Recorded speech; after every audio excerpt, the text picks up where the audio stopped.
नमस्कार दोस्तों, डिजिटल गुरुकुल में मैं श्रीकांत आप लोग सबका एक बार फिर से स्वागत करता हूं। दोस्तों आज हम लोग बात करेंगे एक बहुत ही इंपॉर्टेंट सब्जेक्ट, वो है इंडियन कॉन्स्टिट्यूशन एंड पॉलिटी के बारे में, भारतीय संविधान और राज व्यवस्था के बारे में, और उनसे जुड़ी 25 जो है बहुत ही महत्वपूर्ण प्रश्नों को हम लोग कवर करेंगे जो हमेशा पूछे जाते हैं आपके आने वाले एग्जाम में। और प्रत्येक प्रश्न के उत्तर देने के लिए आपको मिलेंगे 3 सेकंड का वक्त और आपका समय शुरू होता है अब। आपका जो पहला प्रश्न है आपके लिए वो है, प्रस्तावना के अनुसार परम शक्ति किसके हाथों में है? यानी कि भारतीय कॉन्स्टिट्यूशन के प्रीएम्बल्स के अनुसार जो सुप्रीम पावर है वो किसके हाथों में होती है? Very good. प्रस्तावना यानी प्रीएम्बल्स के अनुसार परम शक्ति जो है वो भारत के जनता के हाथों में होती है। देखिए यहाँ से 2-3 चीजें बहुत बार पूछी जाती है, आपको ये चीजें भी ध्यान में रखनी है। जैसे प्रस्तावना का अर्थ क्या होता है? प्रस्तावना का अर्थ होता है परिचय अथवा भूमिका। ये किसी भी संविधान के बारे में बताता है कि वो आखिर में है क्या। इसके अलावा प्रस्तावना को सबसे पहले किस देश ने लागू किया था, ये प्रश्न रिसेंटली पूछा गया। तो सर्वप्रथम अमेरिका ने संविधान में प्रस्तावना को सम्मिलित किया था, उसके बाद अनेक देशों ने अपने संविधान में इसे लागू किया और भारत ने भी इसे लागू किया। इसके अलावा रिसेंटली के एग्जाम में पूछा गया कि भारतीय संविधान की प्रस्तावना जो है किसके द्वारा बनाया गया था, तो ये पंडित जवाहरलाल नेहरू के द्वारा इसे बनाया गया था और पेश किया गया था संविधान सभा में। इसके अलावा एक और यहाँ से महत्वपूर्ण प्रश्न बनता है कि भारतीय संविधान में समाजवादी, धर्मनिरपेक्ष और अखंडता शब्द को किस संविधान के संशोधन द्वारा जो है बाद में जोड़ा गया? तो संविधान संशोधन के 42वें संशोधन यानी 42 जो अमेंडमेंट के द्वारा अधिनियम 1976 में जो है किस किस चीजों को जोड़ा गया? समाजवादी, धर्मनिरपेक्ष और अखंडता शब्द को जोड़ा गया। चलिए अगले प्रश्न की ओर बढ़ते हैं। अगला जो प्रश्न है कि भारतीय संविधान कैसा है, यानी भारतीय संविधान का प्रारूप कैसा है? संघीय, अर्धसंघीय, एकात्मक या राष्ट्रपति शासन प्रणाली? Very good. भारतीय संविधान अर्धसंघीय है, यानी कि हम कह सकते हैं कि भारतीय संविधान का ढांचा जो है वो एकात्मक विशेषताओं के साथ साथ संघात्मक भी है। यानी कि भारतीय संविधान ना तो पूर्ण संघात्मक है और ना ही एकात्मक है, अपितु यह दोनों का सम्मिश्रण है। इसलिए हम लोग कह सकते हैं कि भारतीय संविधान जो है वो अर्धसंघीय है, यानी कि संघीय और एकात्मक दोनों का मिश्रित रूप है हमारा भारतीय संविधान। चलिए अगले प्रश्न की ओर बढ़ते हैं। अगला प्रश्न है कि भारतीय संविधान के किस अनुच्छेद को डॉक्टर BR अम्बेडकर ने भारतीय संविधान का हृदय और आत्मा कहा है? यानी heart and soul of Indian constitution किस अनुच्छेद को कहा गया है? तो अनुच्छेद 32 को भारतीय संविधान का हार्ट एंड सोल कहा गया है। ठीक है। इसके अलावा बता दूं कि ड्राफ्टिंग समिति के अध्यक्ष डॉक्टर BR अम्बेडकर ने संवैधानिक उपचार के मौलिक अधिकारों को भारतीय संविधान का हृदय और आत्मा बताया है। इस अधिकार के अनुसार एक व्यक्ति अपने मौलिक अधिकार के उल्लंघन के मामले में सुप्रीम कोर्ट जा सकता है और संविधान में यह अधिकार अनुच्छेद 32 के द्वारा निहित है और इसी को जो है भारतीय संविधान का हृदय और आत्मा कहा गया है। चलिए अगले प्रश्न की ओर बढ़ते हैं। इनमें से कौन भारत को एक सेकुलर राज्य के रूप में वर्णित करता है? भारतीय संविधान के निर्देशक सिद्धांत, प्रस्तावना, संघ सूची या राज्य सूची? Very good. भारतीय संविधान की प्रस्तावना ये वर्णित करती है कि भारत एक सेकुलर राज्य है, यानी सेकुलरिज्म जो है भारत में है। आपको पता होगा कि प्रस्तावना मुख्य रूप से 4 मूल तत्वों से बनी हुई है: संविधान के अधिकार का स्रोत, भारत की प्रकृति, संविधान के उद्देश्य और संविधान लागू होने की तिथि। इन 4 भागों में विभक्त है भारत का प्रीएम्बल्स ऑफ कॉन्स्टिट्यूशन, यानी कि भारतीय संविधान का जो प्रस्तावना है। इसमें से जो भारत की प्रकृति है यह घोषणा करती है कि भारत एक संप्रभु, समाजवादी, धर्मनिरपेक्ष, लोकतांत्रिक व गणराज्य राजस्व वाला राज व्यवस्था वाला देश है। और समाजवादी, धर्मनिरपेक्ष और अखंडता शब्द को भारतीय संविधान में 42वें 42 संशोधन द्वारा जो है वो पारित किया गया था। अगला जो प्रश्न है, निम्नलिखित में से कौन सा एक मौलिक अधिकार यानी कि मूल अधिकार नहीं है? समानता का अधिकार, स्वतंत्रता का अधिकार, शोषण के विरुद्ध अधिकार या संपत्ति का अधिकार? Very good. इनमें से जो संपत्ति का अधिकार है वो एक मूल अधिकार नहीं है। संपत्ति का अधिकार मौलिक अधिकार नहीं है। मूल संविधान में 7 मौलिक अधिकार थे, लेकिन बाद में 44वें संशोधन जो कि कब हुआ 1979 को के द्वारा जो संपत्ति का अधिकार था उसे जो अनुच्छेद 31 में रखा गया था उसको जो है मौलिक अधिकार की सूची से हटा दिया गया है।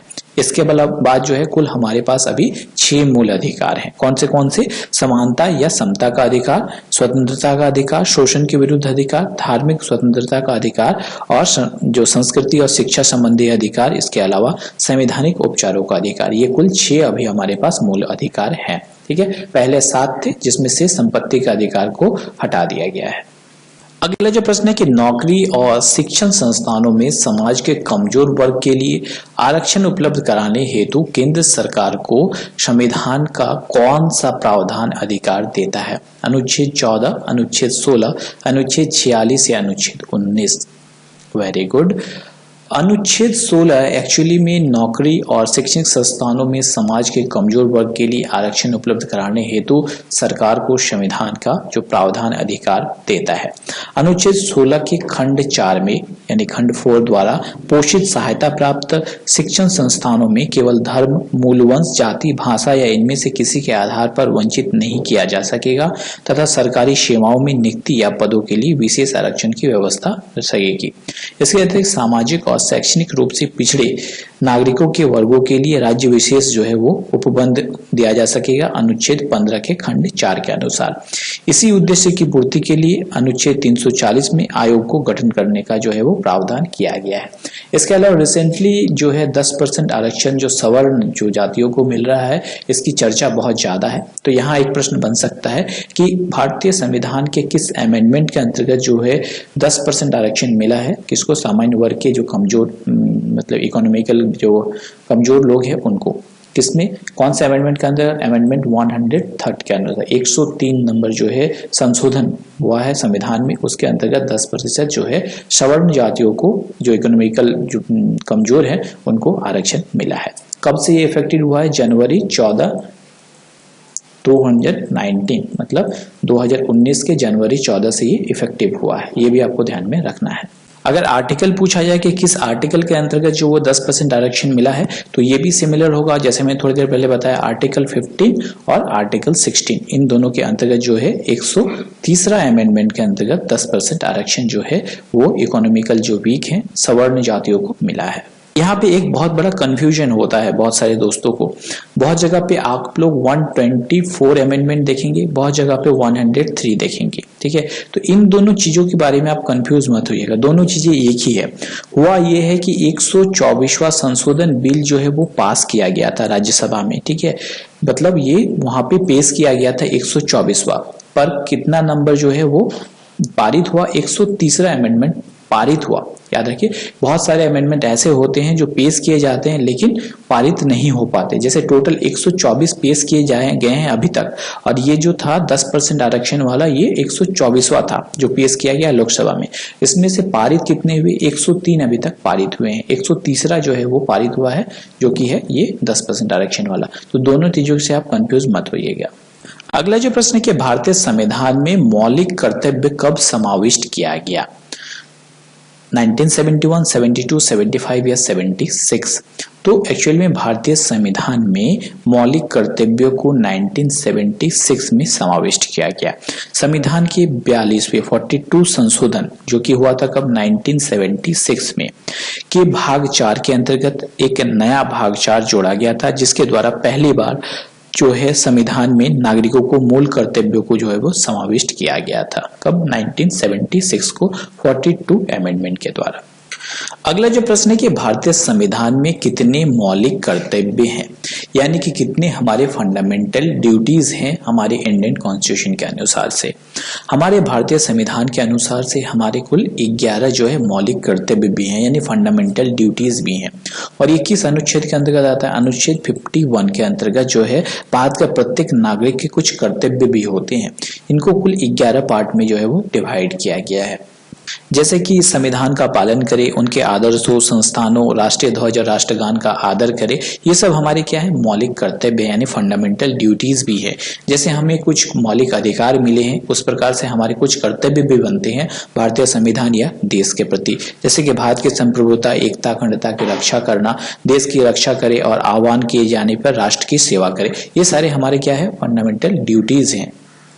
अगला जो प्रश्न है कि भारत में संपत्ति के अधिकार को अब क्या माना जाता है? एक मौलिक अधिकार, एक कानूनी अधिकार, एक नैसर्गिक अधिकार या एक राजनीतिक अधिकार? तो अभी भारत में संपत्ति के अधिकार को एक कानूनी अधिकार माना जाता है। क्यों कानूनी अधिकार माना जाता है? क्योंकि अनुच्छेद 300 की उपबंध कहता है कि कोई व्यक्ति विधि के जो है प्राधिकरण के बिना अपनी संपत्ति से वंचित जो है उसे नहीं किया जा सकता है, यानी कि वो एक कानूनी अधिकार है। जैसे मैंने थोड़ी देर पहले बताया कि 44वें संशोधन के द्वारा जो है संपत्ति के अधिकार को जो है वो हटा दिया गया था हमारे मौलिक अधिकारों में से, यानी उसको हटाने के बाद हमारे मौलिक अधिकार हो गए 6। पहले संपत्ति के अधिकार भी मौलिक अधिकार में था और उसे हटाकर एक कानूनी अधिकार के अंतर्गत डाल दिया गया है। अगला जो प्रश्न है कि राज्य के नीति निर्देशक सिद्धांत के अनुसार किस आयु तक के बच्चों को निःशुल्क एवं अनिवार्य शिक्षा देने की आशा की जाती है? तो हमारे संविधान के मूल कर्तव्यों की सूची में से यह भी एक सूची है, जिसमें यह लिखा गया है कि 6 से लेकर 14 वर्ष तक की आयु के बीच के बच्चे को शिक्षा का अवसर जो है उपलब्ध कराना। और यह कर्तव्य जो है 86वें संविधान संशोधन अधिनियम 2002 में इसे जोड़ा गया है। ठीक है, तो इसे ध्यान में रखिए, बहुत बार पूछ लिया जाता है कि किस संशोधन के द्वारा जो है अनिवार्य शिक्षा की बात की गई है। तो 86 यानी 86वें संशोधन के द्वारा बात की गई है। कब यह संशोधन किया गया था? तो 2002 में किया गया था। इसके अंतर्गत जो है 6 से लेकर 14 वर्ष की आयु के बच्चों को जो है निःशुल्क एवं अनिवार्य शिक्षा की बात की गई है। अगला जो प्रश्न है कि भारत के संविधान में शामिल राज्य नीति निर्देशक सिद्धांत की अवधारणा किस संविधान से ली गई है? तो ये ली गई है कहाँ के संविधान से? ये ली गई है ऑस्ट्रेलिया, यूएसए, कनाडा और आयरलैंड। इनमें से किससे ली गई है? इससे आयरलैंड से ली गई है। इसके अलावा बता दूं कि राज्य के नीति निर्देशक जो सिद्धांत है वो भारतीय संविधान की एक अनोखी और महत्वपूर्ण विशेषता है। यह विशेषता आयरलैंड के संविधान से ली गई है और भारतीय संविधान के चौथे भाग में अनुच्छेद 36 से लेकर अनुच्छेद 51 यानी 51 के तहत जो है इसके बारे में उल्लेख है। तो एक बात बता दूं कि सबसे ज्यादा प्रश्न जो है पूछे जाते हैं इस चीज से, जैसे कि कौन से देश से क्या लिया गया है। जैसे कि पूछा जाएगा कि मौलिक अधिकार या तो संविधान में जो सर्वोच्चता का अधिकार, ये सब चीजें कहाँ से ली गई है? तो ये संयुक्त राज्य अमेरिका से ली गई है। इसके अलावा जो संसदात्मक जो शासन प्रणाली है या तो एकल नागरिकता है, ये कहाँ से ली गई है? ये ब्रिटेन से ली गई है। नीति निर्देशक सिद्धांत जो है वो कहाँ से लिया गया? ये आयरलैंड से लिया गया है। जबकि ऑस्ट्रेलिया से जो प्रस्तावना की भाषा जो है वो ली गई है ऑस्ट्रेलिया से। जर्मनी से लिया गया है। आपातकाल के बारे में सारी जो डिटेल है वो जर्मनी से ली गई है। कनाडा से संघात्मक विशेषताएं ली गई है, जबकि दक्षिण अफ्रीका से संविधान संशोधन की प्रक्रिया व प्रावधान को लिया गया है। रसिया से मौलिक कर्तव्यों का प्रावधान लिया गया। जापान से विधि द्वारा स्थापित प्रक्रिया को लिया गया। तो इस प्रकार से कुल 9 देशों से हमारे संविधान में जो है अलग अलग चीजों को जो है वो लिया गया है। तो इस तरह से डायरेक्ट प्रश्न बन जाते हैं बहुत बार। सो आपको मुझे कमेंट बॉक्स पे कमेंट करके बताना है एक चीज कि राष्ट्रपति के निर्वाचन की व्यवस्था जो है हमारा संविधान में कौन से देश से ली गई है। आप मुझे कमेंट बॉक्स पे कमेंट करेंगे। अगला जो प्रश्न है बहुत ही इंपॉर्टेंट है कि भारतीय नागरिकता यानी इंडियन सिटीजनशिप जो है वो किसके द्वारा दी जाती है? भारत के राष्ट्रपति के द्वारा, प्रधानमंत्री द्वारा, गृह मंत्रालय द्वारा या विदेश मंत्रालय द्वारा? तो एक्चुअली में भारत की नागरिकता जो है वो भारत के गृह मंत्रालय द्वारा दी जाती है। केंद्रीय गृह मंत्रालय भारतीय नागरिकता प्रदान करने के लिए उत्तरदायी होता है और भारतीय नागरिकता जन्म, वंश पंजीकरण और देशीकरण द्वारा प्राप्त की जा सकती है। भारतीय नागरिकता विशिष्ट नागरिकता अधिनियम 1955 के प्रावधान के अनुसार और शर्तों के अनुसार जो है वो प्रदान की जाती है। इसके अलावा बात करते हैं कि यहाँ से और क्या क्या प्रश्न बन सकते हैं। जैसे पूछा जा सकता है कि किस अधिनियम के अंतर्गत जो है भारतीय नागरिकता दी जाती है? तो नागरिकता अधिनियम 1955, जैसे मैंने थोड़ी देर पहले बताया 1955 के तहत जो है भारत को नागरिकता भारतीय पब्लिक को दी जाती है। इसके अलावा नागरिकता अधिनियम 1955 के अंतर्गत जो है वो कितने प्रकार से जो है कौन सी कितने प्रकार की शर्तें हैं भारतीय नागरिकता के लिए? तो 1955 नागरिकता प्राप्त करने के लिए कुल जो है 5 शर्तें बताई गई है, जैसे कि अगर कोई किसी का जन्म भारत में हुआ हो, वंशानुगत हो या पंजीकरण के द्वारा उसे भारत की नागरिकता मिल सकती है, प्रकृति के द्वारा प्राकृतिक मिल सकती है, या तो क्षेत्र समाविष्ट के आधार पर उसे भारत की नागरिकता मिल सकती है। इसके अलावा यहाँ एक प्रश्न बहुत बार बनता है या पूछा जाता है कि भारत की नागरिकता जो है वो किस प्रकार की है, यानी सिंगल सिटीजनशिप है भारत में या ड्यूअल सिटीजनशिप है। तो एक्चुअली में भारत में सिंगल सिटीजनशिप यानी एकल नागरिकता का प्रावधान है। यद्यपि भारतीय संविधान जो है वो संघीय और राज्य 2 पार्टों में डिवाइडेड है, लेकिन फिर भी भारत में जो है वो केवल एकल नागरिकता की व्यवस्था है। अर्थात जो है भारतीय नागरिकता यहाँ राज्य के लिए कोई पृथक जो है वो नहीं है, यानी जैसे कि अलग अलग देशों में जैसे अमेरिका, स्विट्जरलैंड में दोहरी नागरिकता प्राप्त है, पर भारत में एकल नागरिकता है, यानी कि सेंट्रल और स्टेट के लिए कोई अलग अलग नागरिकता नहीं है, उसके लिए सेम ही नागरिकता है। जबकि स्विट्जरलैंड और अमेरिका की बात करें तो वहां दोहरी नागरिकता का प्रावधान है। तो आई थिंक अगला प्रश्न आपके लिए बहुत ही इजी होगा, आप इजीली इसका उत्तर कर पाएंगे कि निम्नलिखित में से कौन सा एक मौलिक अधिकार नहीं है। शिक्षा का अधिकार, संपत्ति का अधिकार, स्वतंत्रता का अधिकार या शोषण के विरुद्ध अधिकार। जल्दी मुझे फटाफट कमेंट बॉक्स में आप इसका आंसर कमेंट करिए। अगला जो प्रश्न बहुत ही महत्वपूर्ण है कि भारत के संविधान के अनुसार भारत के राष्ट्रपति के कार्यकाल में रिक्ति को कितने अवधि के भीतर भरा जाएगा, यानी किसी का अगर कार्यकाल समाप्त हो जाए या महाभियोग द्वारा उसे हटाया जाए तो उस कंडीशन में जो है वो कितने दिनों तक इसका जो है पोस्ट है वैकेंट रह सकता है, किसका, प्रेसिडेंट का। तो भारतीय संविधान के अनुसार केवल 6 माह तक के लिए जो है ये पोस्ट वैकेंट रह सकता है।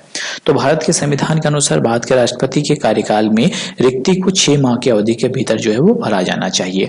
संविधान के भाग 5 के अनुच्छेद 52 से लेके अनुच्छेद 62 यानी 52 से लेके कितना इंडियन कॉन्स्टिट्यूशन का 62 तक में भारत के राष्ट्रपति का वर्णन किया गया है। इसके अलावा राष्ट्रपति की पद की रिक्ति के लिए जो है निर्वाचन का समय और जो आकस्मिक रिक्तियों के भरने के लिए जो है इन सारी चीजों को अनुच्छेद 62 में एक संवैधानिक आदेश कहा गया है। इसके अलावा बात करते हैं भारतीय राष्ट्रपति के बारे में। राष्ट्रपति के बारे में कुछ चीज आपको जानना जरूरी है, जैसे कि कब कब जो है उसे हटाया जा सकता है। टोटल जो है 5 कंडीशन बताए गए हैं जिसके द्वारा जो है राष्ट्रपति का पद वैकेंट हो सकता है। या तो 5 वर्षीय कार्यकाल उसका समाप्त हो जाए, 5 वर्षों का कार्यकाल होता है आपको पता है राष्ट्रपति का, या तो वो कार्यकाल समाप्त हो जाए, या अचानक वो खुद से त्याग पत्र दे दे, या तो महाभियोग प्रक्रिया द्वारा उसे हटाया जाए, या तो अचानक उनकी मृत्यु हो जाए, अथवा यदि पद ग्रहण करने के लिए अहक ना हो, अथवा जो है निर्वाचन अवैध घोषित कर दिया जाए। तो ये कुल 5 कंडीशन है जिसके द्वारा जो है वो वैकेंट हो सकता है किसी भी राष्ट्रपति का पद, और उसे केवल 6 मंथ तक के लिए वैकेंट रखा जा सकता है। इसके अलावा बहुत सारी बार पूछा जाता है कि एक राष्ट्रपति के लिए मिनिमम एज लिमिट क्या होती है, या तो क्या क्या उसके मिनिमम एलिजिबिलिटी चाहिए एक राष्ट्रपति होने के लिए। तो आप लोग जान लीजिए कुल 4 एलिजिबिलिटी मुख्यतः जो है वो पूछी जाती है। उसके लिए फर्स्ट है कि वो भारत का नागरिक होना चाहिए। सेकंड जो है उसकी 35 वर्ष की आयु पूर्ण हो चुकी है, यानी मिनिमम एज जो है वो 35 ईयर्स होना चाहिए, तभी वो भारत के राष्ट्रपति के पद के लिए वो खड़ा हो सकता है। नेक्स्ट जो है वो लोकसभा क्या सदस्य निर्वाचित होने के लिए जो है अर्हत हो। इसके साथ साथ वह संघ सरकार में अथवा किसी राज्य सरकार में अथवा किसी स्थानीय प्राधिकरण अथवा किसी सार्वजनिक प्राधिकरण में लाभ के पद पे ना हो। तो ये कुल 4 जो है अगर क्राइटेरिया फुलफिल करता है तो वो भारत के राष्ट्रपति के पद के लिए वो अप्लाई कर सकता है। अगला जो प्रश्न है, जब भारत के राष्ट्रपति और उपराष्ट्रपति दोनों के पद खाली हो तो उसका काम कौन करेगा। तो ये बहुत ही इंपॉर्टेंट प्रश्न है। जैसे मैंने पहले बताया कि 5 कंडीशंस होते हैं जिसके द्वारा एक राष्ट्रपति को जो है उनके पद से हटाया जा सकता है। सो अगर कोई राष्ट्रपति अपने पद से हट गया हो, उसी साइमल्टेनियसली उसी टाइम पे अगर प्राइम मिनिस्टर भी अपने पद से हट गया हो, तो उस टाइम पे क्या होगा, उसका कार्यभार कौन संभालेगा, प्रधानमंत्री संभालेगा, गृह मंत्री, भारत का मुख्य न्यायाधीश या लोकसभा अध्यक्ष।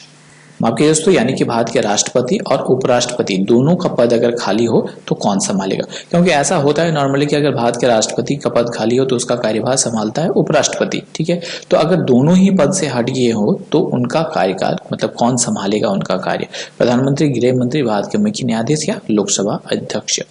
तो इस प्रकार के अगर कंडीशन हो तो भारतीय संविधान में लिखा है कि भारत के मुख्य न्यायाधीश यानी चीफ जस्टिस ऑफ इंडिया जो है उनका जो है कार्यभार संभालेंगे। अनुच्छेद 65 और अनुच्छेद 68 यानी 65 और 68 इंडियन कॉन्स्टिट्यूशन के अनुसार से इस बात की पुष्टि करता है कि राष्ट्रपति पद की रिक्ति के समय उपराष्ट्रपति कार्यभार संभालेगा। अनुच्छेद 65 के तहत यह लिखा गया है तथा उपराष्ट्रपति का अगर अनुपस्थित हो तो अनुच्छेद 68 के अनुसार यानी अनुच्छेद 68 के अनुसार भारत का मुख्य न्यायाधीश दोनों पदों के संबंधित कार्य को देखरेख करेगा। तो ये इंडियन कॉन्स्टिट्यूशन के 68 अनुच्छेद में लिखा गया है। हमारे मुख्य न्यायाधीश अभी कौन है दोस्तों? रंजन गोगोई जी है। अगला जो प्रश्न है, राष्ट्रपति द्वारा राज्यसभा के कितने सदस्यों को नामित किया जा सकता है? 5, 12, कुल सदस्यों के 1/5वां भाग या कुल 10 सदस्यों को? तो वेरी गुड, राष्ट्रपति द्वारा राज्यसभा के कुल कितने सदस्यों? 12 सदस्यों को नामित किया जा सकता है। किस अनुच्छेद के अनुसार? अनुच्छेद जो 79 के अनुसार राष्ट्रपति संसद का अभिन्न अंग होता है और वो राज्यसभा के 12 ऐसे सदस्यों को मनोनीत करता है जिसे साहित्य, कला और विज्ञान तथा सामाजिक विषयों का विशेष ज्ञान हो एवं व्यवहारिक अनुभव हो। वो लोकसभा में 2 एंग्लो इंडियन सदस्यों को मनोनीत करता है। यदि उसकी राय से लोकसभा में उस समुदाय का पर्याप्त प्रतिनिधित्व नहीं है तो अनुच्छेद 80 तथा 331 के तहत यानी कि राष्ट्रपति द्वारा राज्यसभा में कुल 12 सदस्यों को नामित किया जा सकता है। अगला जो प्रश्न बहुत ही ऑब्वियस है कि एक भारत का राष्ट्रपति अपने पद पर पुनः निर्वाचन के लिए कितनी बार खड़ा हो सकता है? 1, 2, 3 या जितनी बार चाहे। तो भारतीय संविधान के अनुसार भारत का राष्ट्रपति जो है वो जितनी बार चाहे अपने पद के लिए खड़ा हो सकता है। भारत का राष्ट्रपति पद के लिए निर्वाचन करने हेतु कोई प्रतिबंध नहीं है। कोई भी व्यक्ति कितनी बार चाहे राष्ट्रपति चुनाव के लिए खड़ा हो सकता है। राष्ट्रपति पद पर निर्वाचित होने की आवश्यकता है कि कोई भी व्यक्ति भारत का नागरिक हो, 35 वर्ष की आयु पूरा कर चुका हो, लोकसभा सदस्य निर्वाचित होने के लिए अर्ह हो तथा भारत सरकार तथा राज्य सरकार के किसी भी लाभ के पद पे ना हो। तो इन चीजों को अगर वो पूरा करता है तो कितनी बार भी चाहे कोई व्यक्ति भारत के राष्ट्रपति के पद के लिए खड़ा हो सकता है। अगला जो प्रश्न, राष्ट्रपति द्वारा संसद में एंग्लो इंडियन समुदाय के कितने सदस्य जो है वो नामित किए जा सकते हैं? तो भारतीय संविधान के अनुसार कितने? 1, 2, 5 या 8 कितने नामित किए जा सकते हैं? वेरी गुड, भारतीय संविधान के अनुसार कुल 2 जो व्यक्तियों को यानी 2 एंग्लो इंडियन समुदाय को सदस्य के रूप में नामित किए जा सकते हैं। और भारतीय संविधान के किस अनुच्छेद के अनुसार ये नामित किया जाता है? भारतीय संविधान के अनुच्छेद 331 के अनुसार यह जो अर्थात एंग्लो इंडियन समुदाय के 2 सदस्यों को जो है वो नामित किया जाता है राष्ट्रपति के द्वारा। अगला जो प्रश्न है कि भारत में सेनाओं का सर्वोच्च सेनापति कौन होता है? सेना का जनरल, रक्षा मंत्री, राष्ट्रपति या फील्ड मार्शल? तो एक्चुअली में भारत के सेनाओं का सर्वोच्च सेनापति जो होता है वो हमारे देश के भारत के राष्ट्रपति होते हैं। और भारत के संविधान की तीनों सेनाएं, चाहे वो जल सेना हो, थल सेना हो या नौ सेना हो, तीनों का ही प्रथम जो प्रधान सेनापति होता है भारत का राष्ट्रपति। और 21 अनुच्छेद में है, अनुच्छेद 53 के खंड ख यानी कि सेकंड पार्ट में इसके बारे में उल्लेख है। उसे युद्ध घोषित करने तथा शांति स्थापित करने की शक्तियां प्राप्त है। इसके अलावा वो तीनों सेनाओं की नियुक्ति भी कर सकता है, किंतु राष्ट्रपति को इन शक्तियों के प्रयोग को संसद द्वारा विधि बनाकर विनियमित या नियंत्रित किया जा सकता है। अगला प्रश्न आपके लिए बहुत ही इजी है, मैंने ऑलरेडी डिस्कस कर दिया है, तो आप मुझे फटाफट कमेंट करें कि भारत के राष्ट्रपति के चुनाव के लिए नागरिकों को कितनी आयु पूरी कर लेनी चाहिए? 25 वर्ष की आयु, 30 वर्ष, 35 वर्ष या 18 वर्ष, यानी मिनिमम एज लिमिट क्या है एक भारत के राष्ट्रपति बनने के लिए? तो मैंने बहुत बार इसके बारे में डिस्कस किया, फटाफट मुझे कमेंट करिए। अगला जो प्रश्न है कि नीति आयोग के अध्यक्ष कौन होते हैं? भारत के राष्ट्रपति, वित्त मंत्री, प्रधानमंत्री या योजना मंत्री? वेरी गुड, भारत के नीति आयोग के अध्यक्ष जो है वो प्रधानमंत्री होते हैं, यानी नीति आयोग के अध्यक्ष कौन है अभी? श्री नरेंद्र मोदी जी। इसके अलावा जब बात आई है नीति आयोग से, यहाँ से 3-4 प्रश्न बहुत बार पूछे जाते हैं, या तो कह सकते हैं एग्जामिनर का ये फेवरेट टॉपिक है। सबसे पहला, नीति आयोग का फुल फॉर्म क्या है? नीति आयोग की स्थापना कब हुई थी? नीति आयोग के चेयरमैन तो पता चल गया प्रधानमंत्री हैं, ठीक है। नीति आयोग के सीईओ कौन है और नीति आयोग के वाइस चेयरमैन कौन है, इसके बारे में बहुत बार पूछा जाता है। नीति आयोग के फुल फॉर्म पहले देखते हैं, national institution for transforming India इसका फुल फॉर्म है। स्थापना देखते हैं, इसकी स्थापना हुई थी 1 जनवरी 2015 को। इसका हेडक्वार्टर है नई दिल्ली में। इसके चेयरमैन तो पता चल गया हमारे प्रधानमंत्री श्री नरेंद्र मोदी जी हैं। इसके वाइस चेयरमैन है राजीव कुमार जी, और सबसे ज्यादा पूछे जाने वाला प्रश्न है इसके सीईओ कौन है? इसका सीईओ है अमिताभ कांत जी। तो इतनी सारे प्रश्न आपको यहाँ से ध्यान में रखना है। अगला जो प्रश्न है कि भारत में स्वतंत्रता के बाद अभी तक कितनी बार राष्ट्रीय आपातकाल यानी कि नेशनल इमरजेंसी लागू हो चुकी है? तो अभी तक कुल जो है भारत में 3 बार इमरजेंसी लागू हो चुकी है। अब ये इमरजेंसी लागू कब कब हुई इसके बारे में भी आपको प्रश्न आ सकता है। पहली जो इमरजेंसी लागू हुई थी वो 1962 में लागू हुई थी। इस वक्त क्या हुआ था दोस्तों? इस वक्त जो है भारत चाइना युद्ध हुआ था। दूसरी जो इमरजेंसी लागू हुई थी वो 1971 को लागू हुई थी। इस वक्त क्या हुआ था? इस वक्त पाकिस्तान युद्ध हुआ था। ठीक है, पहला 1962 में चाइना वार, 1971 में पाकिस्तान वार हुआ था और तीसरा जो लागू हुआ था वो 1975 में लागू हुआ था। इस वक्त क्या हुआ था? इंदिरा गांधी द्वारा इसे घोषित किया गया था, आपातकाल की घोषणा की गई थी। तो ये 3 बार मुख्यतः जो है भारत में आपातकाल लागू हुआ है। अगला जो प्रश्न है कि भारत का राष्ट्रपति होता है यानी कि भारत के जो प्रेसिडेंट है वो क्या होते हैं? राज्य के अध्यक्ष होते हैं, सरकार का अध्यक्ष होते हैं, राज्य तथा सरकार के अध्यक्ष या इनमें से कोई नहीं। Very good. भारत के जो राष्ट्रपति यानी प्रेसिडेंट होते हैं वो क्या होते हैं? राज्य का अध्यक्ष होते हैं। एक्चुअली में भारतीय संविधान ने भारत को संसदीय सरकार की स्थापना की है। मतलब संसदीय सरकार में राष्ट्रपति संवैधानिक अध्यक्ष होता है, लेकिन वास्तविक शक्ति जो है मंत्रिपरिषद में निहित होती है, जिसका प्रधान कौन होता है? प्रधानमंत्री होता है। और भारत का राष्ट्रपति जो होता है वो राज्य का अध्यक्ष होता है।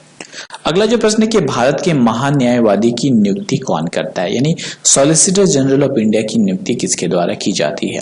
उच्चतम न्यायालय के मुख्य न्यायाधीश के द्वारा, संसद के द्वारा, विधि मंत्री या राष्ट्रपति के द्वारा?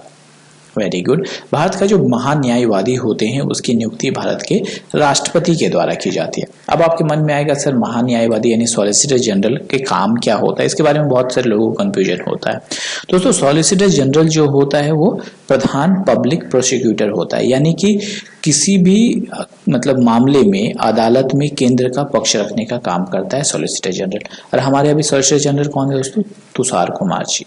Additional solicitor general Tushar Mehta को प्रमोट करके सॉलिसिटर जनरल ऑफ इंडिया नियुक्त किया गया था अक्टूबर 2018 को। दोस्तों आज के लिए इतना ही। अगर आप लोगों को मेरा ये सेशन पसंद आए तो जरूर से जरूर लाइक करना मत भूलिए। साथ ही इसे अपने दोस्तों को भी शेयर करें ताकि उनको भी इससे फायदा पहुंच पाए। साथ में आप चाहे तो मेरे साथ मेरे टेलीग्राम पेज और मेरी फेसबुक पेज से जुड़ सकते हैं। उसका लिंक आपको नीचे डिस्क्रिप्शन बॉक्स में मिल जाएगा। इसके अलावा आज के लिए आपका क्विज का प्रश्न है, आप मुझे बताएंगे कि यदि भारत के राष्ट्रपति त्यागपत्र देना चाहे यानी रेजिग्नेशन देना चाहे तो उसे वो त्यागपत्र किसे संबोधित करना होगा? भारत के मुख्य न्यायाधीश को, प्रधानमंत्री, उपराष्ट्रपति या अध्यक्ष यानी स्पीकर को? किसको संबोधित करना होगा भारत के राष्ट्रपति को अगर रेजिग्नेशन यानी त्यागपत्र देना हो? आप इसका उत्तर मुझे कमेंट बॉक्स में कमेंट करके बताएंगे। दोस्तों आज के लिए इतना ही। मैं जल्द ही लौटूंगा नई वीडियो नई नॉलेज के साथ। तब तक हंसते रहिए, मुस्कुराते रहिए। Thanks for watching my video. जय हिंद, जय भारत दोस्तों।